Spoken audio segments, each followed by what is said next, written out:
Bonjour, c'est Ariane Gould, cultivatrice de bien-être. Euh, Moi, ce matin, je vais vous parler de la communication. Que même malgré qu'on a tous les outils, qu'on a les outils les plus sophistiqués, parfois on peut perdre la communication avec quelqu'un ou la communication avec quelqu'un ne se fait pas. Donc aujourd'hui, je vous parle plutôt comme de mon rôle de maman. Donc, plusieurs d'entre vous le savez déjà, je suis maman de deux garçons. Un qui est à ses tout débuts de l'adolescence et puis l'autre qui est plus vers la fin, donc un peu plus rodé en tant qu'adolescent. Et puis, ben, c'est avec lui où, malgré tous mes outils de communication, malgré tout ce que j'ai, je me sens comme si la communication ne passe juste pas.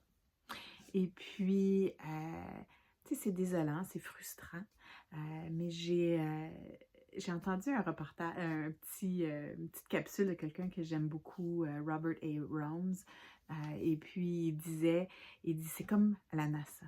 Il peut avoir tous les outils les plus sophistiqués du monde. Quand ils perdent communication avec une navette qui est à l'autre bout du monde, ils perdent communication. Puis il n'y a rien qu'ils peuvent faire. Juste continuer à essayer, continuer à garder les styles de communication ouverts pour attendre que la navette revienne dans l'orbite où la communication peut se faire.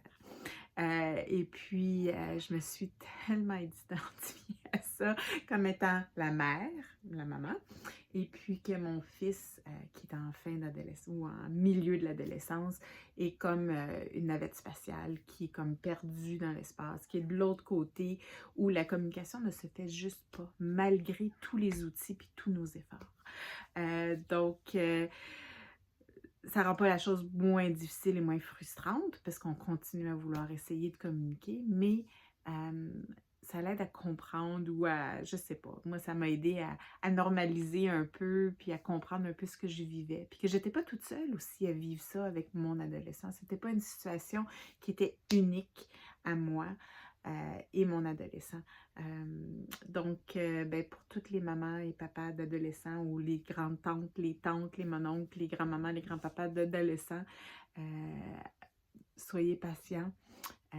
Votre ado va revenir en orbite éventuellement, puis la communication va se refaire, la connexion va se refaire. Donc, sur ce, je vous souhaite santé, abondance et brin de folie.